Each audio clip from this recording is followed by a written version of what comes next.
Warga Garut tengah dibuat heboh dengan penemuan potongan tubuh manusia menjadi 3 bagian. Mayat itu ditemukan warga di pinggir Jalan Raya Cibalong, Kampung Bantar Limus, Desa Sancang, Kecamatan Cibalong, Kabupaten Garut, Jawa Barat, Minggu 30 Juni 2024. Video terakhir saat korban dituntun jalan oleh pelaku sebelum dimutilasi pun beredar ramai di sosial media.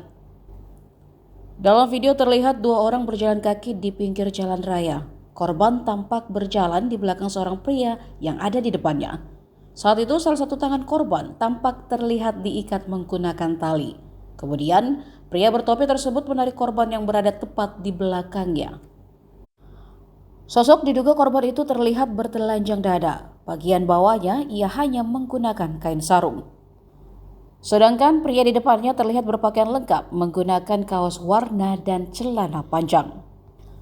Video itu berhasil diabadikan oleh seorang pengendara yang tak sengaja melintas di jalan tersebut.